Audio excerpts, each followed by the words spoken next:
Chhatrapati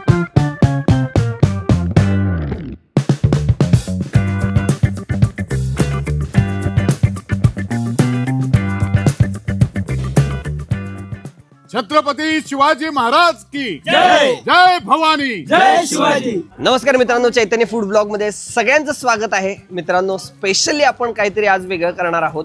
CPR मध्ये दर शनिवारी आणि त्याचबरोबर इतर दिवशी सुद्धा वेगवेगळे कार्यक्रम होत असतात।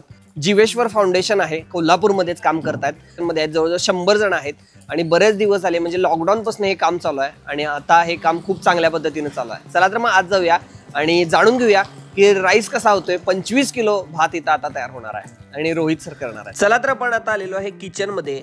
इथे गेल्यानंतर सगळ्या भाज्यांचं कटिंग केलं जात होतं।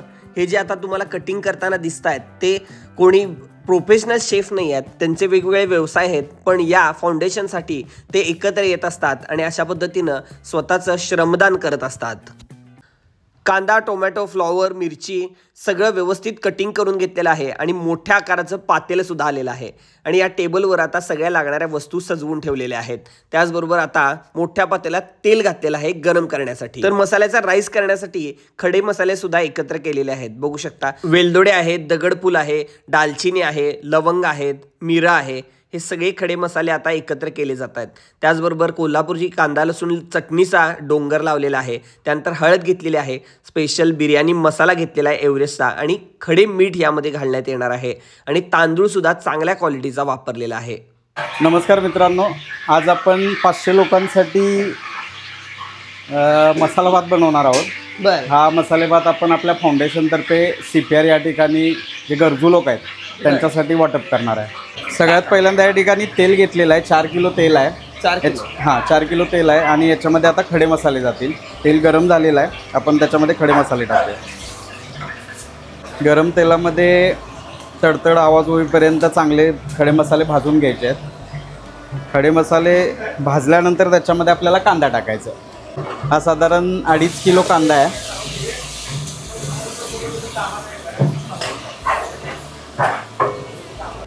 तुमचं हॉटेल पण आहे आणि हॉटेलला करताय तसंच इथं करताय? तसंच इथं करतोय। ओके। मुळात उद्देशच फाउंडेशनचा असा आहे की चांगल्यातल्या चांगल्या प्रकारचं जेवण आपण गरजूंपर्यंत पोहोचवायचं। आता कांदा लालसर भाजलेला आहे, आता पुढचं प्रोसेस करूया। पहिला मिरची टाकलेली आहे, आता सर्व भाज्या टाकायच्या। प्रथम आपण गाजर टाकून घेतोय। गाजर थोडंसं परतवून घेऊया।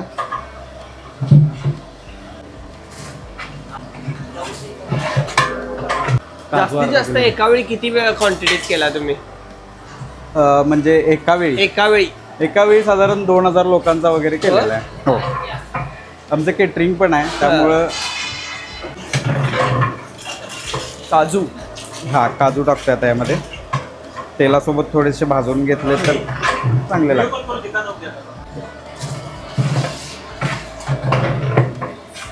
जरा भाजू आहे। 2 वांग टाकलेलं आहे। ज्या काही उपलब्ध भाज्या असतील त्या सगळ्या वापरल्या जातात। त्यानंतर आलं लसूण मिरची कोथिंबीर पेस्ट घातलेली आहे।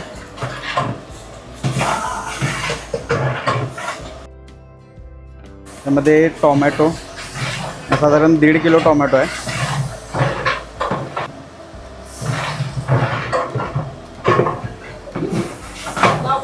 आता यामध्ये थोडासा पुदिना घातलेला आहे, फ्लेवर पुदिनाचा चांगला येतोय।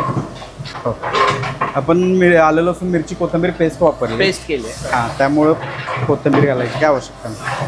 भाज्या थोड्याशा वाफवून घेतलेल्या आहेत। आता याच्यामध्ये पावडर मसाले घालायचे आहेत। त्याच्यामध्ये हळद आहे, कांदा लसूण चटणी आहे, एव्हरेस्ट शाही बिर्याणी मसाला आहे आणि मीठ आहे।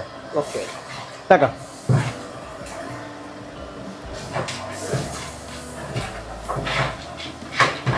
आता याच्यामध्ये पाणी घालून घेऊया। पाणी साधारण जेवढा आपला राईस असेल त्याच्या डबल पाणी घालायचं। काढी थोडंसं शिल्लक ठेवून त्या बादलीत होता राहिलेलं खडे मीठ। पाणी टाकल्यानंतर साधारण मिठाचा अंदाज घ्यायचा। पाण्यामध्ये तुम्हाला मीठ व्यवस्थित लागलं तर मीठ व्यवस्थित आहे, कमी वाटलं तर टाकून घ्यायचं। नंतर काय करता येत नाही, ते पूर्ण उकळल्यावर मग उकळल्यानंतर त्याच्यामध्ये राईस टाकायचं। तांदूळ कुठला वापरला? तांदूळ कोलम आहे। ओके। कोलम 555. धुवून घेतला नाही ते चालतं? धुवून घ्यायला नाही, धुवून जे मोठ्या क्वांटिटीमध्ये जे बनवलं जातं त्यामध्ये तांदूळ वगैरे धुवून घेतला जात नाही. ओके. मग पाण्याचं प्रमाण चुकण्याची शक्यता असते. ओके, म्हणून धुत म्हणून धुत नाही. बऱ्याच वेळा असं बघितलंय मी, क्वांटिटी मध्ये असलं तर धुत नाही. दूध नाही. ओके. कितपत राईसनं पाणी शोषून हे लक्षात येत नाही. ओके. म्हणून ते न धुताच डायरेक्ट राईसचे काय वेगवेगळे टाईपचे असतात. बिर्याणी राईस असतो तर अगोदर भिजवून घ्यायला अर्धा तास त्याला भिजत ठेवायला लागतं. मग नॉर्मल आपण पुलाव असं करतो त्याला काही गरज नाही. आपण बघू शकता पाण्याला उकळी आलेली आहे चांगली. आता याच्यामध्ये जाणार आहे आपला तांदूळ.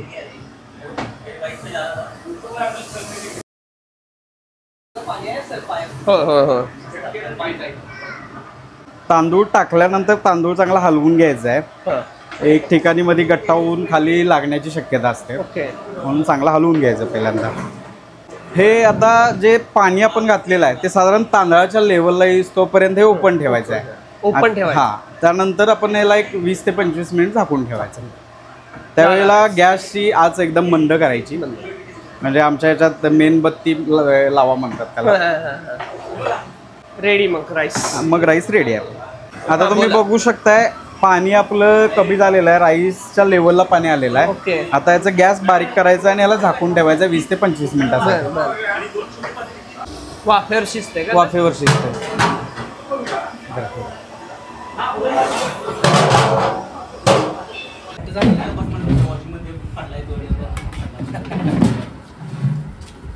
आता भातामध्ये पनीरचे तुकडे टाकलेले आहेत. पनीर बारीक किंवा मोठा आपण ठेवू शकतोय. त्याचबरोबर आता वरनं असा काजू वगैरे घालायचा मस्तपैकी. यामध्ये हिरवे वटाणे घातलेले आहेत आणि राईस पूर्ण वर खाली करायचा, म्हणजे जेणेकरून सगळीकडे हे लागलं पाहिजे. थोडंसं पाणी आणि घालायचं आहे आणि पुन्हा एकदा एक वाफ काढायची आहे.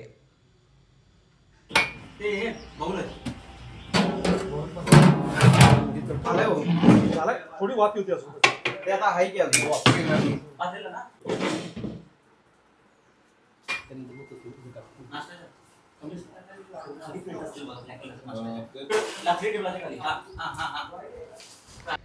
वरनं आता तूप घालायचं आहे, त्यामुळे स्वाद एक नंबर येतो.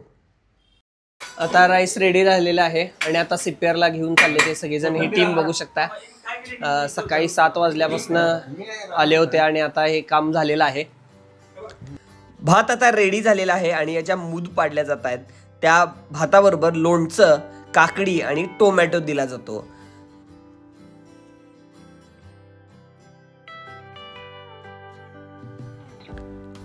हा भात मी स्वतः टेस्ट केला, खूपच मस्त झाला होता. आता पातेली भरली जाणार आणि सीपीआर हॉस्पिटलला ही सगळी पातेली घेऊन जाणार.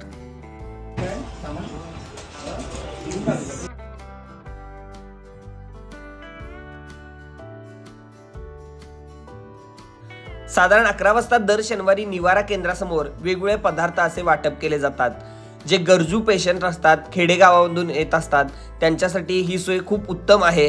खरंच खूप चांगलं काम ते करतायत. नक्कीच त्यांना तुम्ही अधिकची मदत करू शकता आणि त्यांच्याबरोबर तुम्ही जॉईन होऊ शकता.